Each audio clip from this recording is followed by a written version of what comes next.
Hello friends, welcome to my YouTube channel the way post education. So friends, এই মুহূর্তে একটা breaking news, সেটা হচ্ছে প্রাইমারি টেট রিক্রুটমেন্ট 2022 নিয়ে। অর্থাৎ টেট যে 2022 এবং 2017তে যে প্রশ্নভুল মামলা, সেটা নিয়ে আবারও কিন্তু এই মামলা লিস্টেড হয়েছে। এর আগে যে মামলা লিস্টেড ছিল, তারপর কিন্তু এই মামলা নিয়ে শুনানি হয়নি, এবং যেখানে পর্ষদের তরফ থেকে বলা হয়েছিল যে কিছু প্রশ্ন রয়েছে যেগুলো এক্সপার্ট কমিটি যে গঠন করা হয়েছে বিশ্বভারতী বিশ্ববিদ্যালয় থেকে এবং কলকাতা বিশ্ববিদ্যালয় তথা পর্ষদের তরফ থেকে যে এক্সপার্ট কমিটি ছিল, সেই কমিটির পরিপ্রেক্ষিতে ওনারা কিন্তু কিছু প্রশ্ন রয়েছে এমন, যেখানে ম্যাথামেটিক্স এবং ইংরেজি অর্থাৎ সেকেন্ড ল্যাঙ্গুয়েজ, সেখানে যে প্যাডাগজিক্যাল ডোমেন পার্টটা, সেখানে যে প্রশ্ন তার কিছু উত্তর এখনও পর্যন্ত সঠিক যাচাই করতে পারেনি, এবং জানিয়ে এর আগের মামলাতে শুনানি হয়েছিল দীর্ঘক্ষণ ধরে, এবং সেখানে নতুন করে কমিটি গঠনেরও কিন্তু একটা প্রস্তাব পাওয়া যায় পর্ষদের তরফ থেকে। তো পর্ষদের আইনজীবী যে বক্তব্যগুলো বলেছিলেন, সেখানে বলা হয়েছিল যে কিছু প্রশ্ন রয়েছে যেগুলোতে এখনও পর্যন্ত এক্সপার্ট কমিটি সঠিকভাবে বুঝে উঠতে পারেনি বা সঠিক যাচাই করতে পারেনি। তখন কিন্তু কলকাতা হাইকোর্টের বিচারপতি বলেছিলেন যে যদি আপনারা এই বিষয়ে যদি কোনো পদক্ষেপ না নিয়ে যদি বা প্রশ্নের উত্তর যদি না পাচ্ছেন, তো অবশ্যই কিন্তু বাইরের রাজ্য থেকে এক্সপার্ট কমিটি বা আরও নতুন করে এক্সপার্ট কমিটি গঠন করে দেবে কলকাতা হাইকোর্টের তরফ থেকে। তো এই নিয়ে মামলা লিস্টেড হয়ে গেছে। তো কবে কেস স্ট্যাটাস কী রয়েছে, অবশেষে দীর্ঘ প্রতীক্ষার কি অবসান হতে চলেছে, এই মামলার কি মিটতে চলেছে এবার, তো মামলার প্রেক্ষাপট কি সেটাও দেখে নেবে এখানে ভিডিওর মধ্য দিয়ে। সাথে সাথে বিশেষজ্ঞ কমিটির পর্যবেক্ষণ কি রয়েছে, পরীক্ষার্থীদের জন্য প্রভাব কী, কবে শুনানি হতে চলেছে, ডিটেলস ভিডিওর মধ্য দিয়ে আলোচনা করব। তো চ্যানেলে যারা নতুন আছো অবশ্যই চ্যানেলটি সাবস্ক্রাইব করো এবং পাশে থাকা বেল নোটিফিকেশন অন করো এই ধরনের চাকরির আপডেট, কেস নিউজ, নোটিফিকেশন ইত্যাদি ডিটেলস পাওয়ার জন্য। তো চলো ভিডিওটা শুরু করা যাক। অবশ্যই ভালো লাগলে লাইক শেয়ার করবে এবং শেষ পর্যন্ত দেখো, প্রশ্নের উত্তর কিন্তু পেয়ে যাবে। তো তার আগে আমরা টেট যে 2022 টেট মামলা, যে প্রশ্নমূল মামলা, তার ডিটেলসটা একবার জানা যাক, তারপর আমরা কেস স্ট্যাটাস কী রয়েছে অ্যাপিলেটেড সাইট গেলে বোঝা যাবে। তো প্রথমে এখানে যেটা বলা রয়েছে যে টেট রং কোশ্চেন কেস, এই মুহূর্তে প্রাথমিক টেট প্রশ্নমূল মামলার নতুন এবং সর্বশেষ যে আপডেট সেটা আমি শেয়ার করছি তোমাদের সামনে। তো অবশেষে দীর্ঘ প্রতীক্ষার অবসান হতে চলেছে।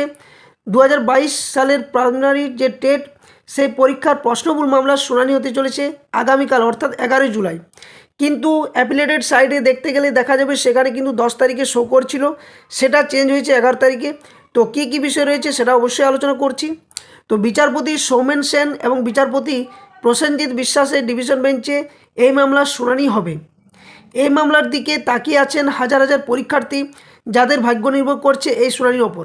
অর্থাৎ কেমনভাবে, যদি 2022 টেট প্রশ্নভুল মামলাতে নাম্বার বাড়ে এবং যাদের হয়তো 2-1 নাম্বার কম রয়েছে, তারা কিন্তু সেই নাম্বারের ভিত্তিতে ওবিসি ক্যাটাগরি বা যে কোনো ক্যাটাগরি হয়ে থাকুক, হয়তো কেউ জেনারেল রয়েছে, তার হয়তো নাম্বার রয়েছে 87 কি 88 রয়েছে, তাদের হয়তো 90তে কোয়ালিফাই করবে, সেখানেও তারা কোয়ালিফাই করতে পারে। তো এক্ষেত্রে যেমন অনেক চাকরি প্রার্থী পাস করতে পারে 2022 টেটে, অপরদিকে কিন্তু 2022 টেটের যে ক্যান্ডিডেট সংখ্যা, সেটা কিন্তু যে 50,000 রয়েছে তার থেকেও কিন্তু অতিক্রম করতে পারে, এবং অনেক সংখ্যক কিন্তু পাস করতে পারে এই প্রশ্নভুল মামলার মধ্য দিয়ে। তো মামলার প্রেক্ষাপট কি রয়েছে না, ম্যাট 917/2024 নামে যে মামলাটি, সেটা এই মামলাটি প্রথমে বিচারপতি হরিশ টন্ডন নিষ্পত্তি করলেও প্রাথমিক শিক্ষা পর্ষদের আবেদনের ভিত্তিতে এটি পুনরায় চালু করা হয়। পর্ষদের পক্ষ থেকে জানানো হয় যে কিছু বিভ্রান্তিকর প্রশ্নের সমাধানের জন্য তৃতীয় বিশেষজ্ঞ যে মতামত, সেটা কিন্তু প্রয়োজন বলে মনে করছেন পর্ষদের তরফ থেকে। এরপরে মামলাটি বিচারপতি সৌমেন সেন এবং বিচারপতি প্রসেনজিৎ বিশ্বাস এর ডিভিশন বেঞ্চে স্থানান্তরিত হয়। West Bengal board of primary education versus Mousumi Mitra হবে এটা আর কি। তো সেখানে কিন্তু যে মামলাটির নামে পরিচিত, সেই মামলার কিন্তু আইটেম নাম্বার প্রথমেই কিন্তু এই মামলার শুনানি হতে চলেছে বলে তালিকাভুক্ত করা হয়েছে। তো বিশেষজ্ঞ কমিটির পর্যবেক্ষণ কি রয়েছে এখানে, তো বিশেষজ্ঞ কমিটির পর্যবেক্ষণ হলো যে আদালতের নির্দেশে গঠিত যে তৃতীয় কমিটি তাদের রিপোর্ট জমা দিয়েছে। সেই রিপোর্টে উল্লেখ করা হয়েছে যে ইংরেজি অর্থাৎ দ্বিতীয় ভাষা এবং গণিত এই বিষয়ে কিছু প্রশ্ন নিয়ে বিশেষজ্ঞরা এখনও কোনো সিদ্ধান্তে পৌঁছতে পারেননি। বিশেষ করে প্যাডাগজির কিছু প্রশ্ন নিয়ে বিভ্রান্তি তৈরি হয়েছে। তবে এটা স্পষ্ট যে 2022 সালের প্রাইমারি টেট পরীক্ষায় বেশ কিছু প্রশ্ন ভুল ছিল, যেটা আগে 7টি ভুল প্রশ্নের কথা বলা হলেও এখন কিন্তু যা দেখা যাচ্ছে সেখানে নিশ্চিতভাবে বলা যেতে পারে যে 3 থেকে 5টি প্রশ্ন কিন্তু ভুল পাওয়া গেছে। অর্থাৎ এটা একটা গুরুত্বপূর্ণ আপডেট যে অনেকেই বলছিল 24টা 25টা 30টা প্রশ্ন ভুল, সেই সব ভুয়ো খবরে না কান দিয়ে এই বিষয়টা একটু বোঝার চেষ্টা করো যে এর আগে 7টি ভুল প্রশ্নের কথা বলা হলেও বিশেষজ্ঞ কমিটি নিশ্চয়ই কিছু পর্যালোচনা করেছেন, প্রশ্নগুলো খতিয়ে দেখেছেন, যার ফলে এখন যা নিশ্চিতভাবে বোঝা যাচ্ছে যেটা হচ্ছে 3 থেকে 5টি প্রশ্ন কিন্তু ভুল পাওয়া গেছে। তো এক্ষেত্রে পরীক্ষার্থীদের কী প্রভাব পড়তে পারে? তো এই মামলার রায়ের উপর নির্ভর করছে অনেক পরীক্ষার্থীর ভবিষ্যৎ।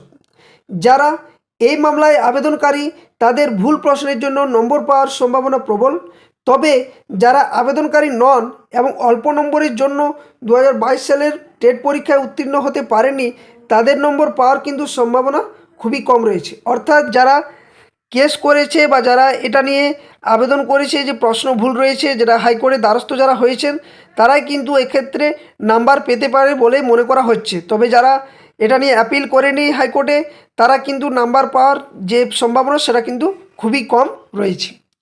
তো আগামীকালের শুনানিতে কী হতে চলেছে?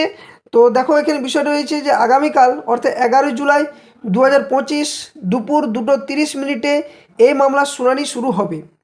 বিশেষজ্ঞ কমিটির চূড়ান্ত রিপোর্ট এবং পর্ষদের বক্তব্য শোনার পরে আদালত তাদের রায় জানাবে। এই শুনানির দিকে এখন তাকিয়ে আছে রাজ্যের হাজার হাজার টেট পরীক্ষার্থী। আশা করা যায় এই শুনানির মাধ্যমে দীর্ঘদিনের এই জটের অবসান ঘটবে এবং যোগ্য প্রার্থীরা তাদের অধিকার ফিরে পাবেন।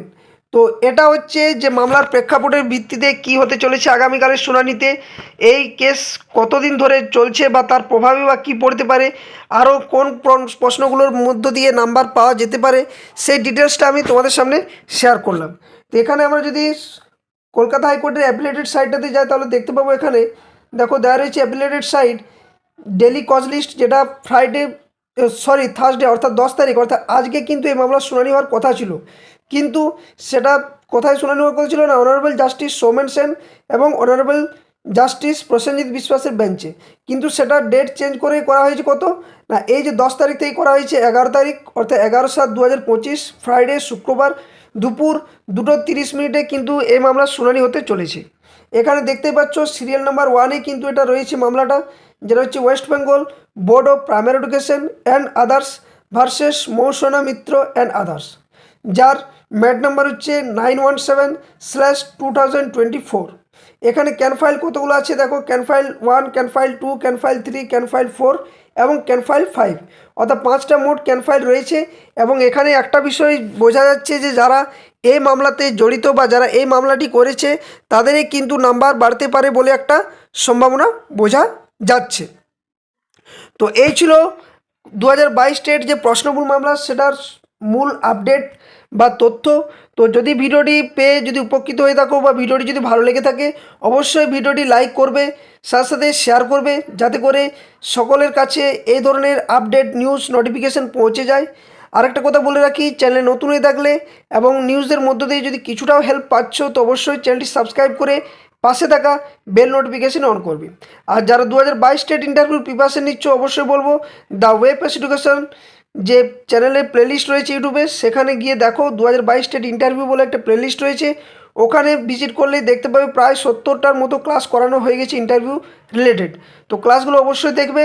আর প্রত্যেকটা ক্লাসের পিডিএফ কিন্তু তোমরা দ্য ওয়ে পেস এডুকেশন যে টেলিগ্রাম চ্যানেল রয়েছে অফিসিয়াল সেখানে কিন্তু পিডিএফগুলো সম্পূর্ণ ফ্রি অফ কস্ট পেয়ে যাবে। আর এই যে কেস মামলাগুলো আপডেটগুলো দিচ্ছি তারও পিডিএফ কিন্তু টেলিগ্রাম চ্যানেল অথবা অফিসিয়াল যে ফেসবুক পেজ রয়েছে আমাদের দ্য ওয়ে পেস এডুকেশন সেই অফিসিয়াল ফেসবুক পেজ ফলো এবং লাইক করে রাখবে, ওখান থেকেও কিন্তু নোটিফিকেশানগুলো পেয়ে যাবে কখন কি আপডেট আসছে এই এডুকেশন কেস আপডেটগুলো। তো ডেসক্রিপশন বক্সে official Facebook page link, official Telegram channel link, upper primary TET যারা ক্লাস করতে চাইছো সেটার প্লেলিস্ট লিঙ্ক সমস্ত কিছু ডেসক্রিপশন বক্সে দেওয়া থাকবে। অনুগ্রহ করে বলবো বা অনুরোধ করে বলবো যে প্লেলিস্টে ভিজিট করবে এবং ডেসক্রিপশন বক্সটা কিন্তু অবশ্যই চেক করে রাখবে। তো ভিডিওটা এখানেই শেষ করছি, সকলে সুস্থ থাকো, ভালো থাকো, জয় হিন্দ।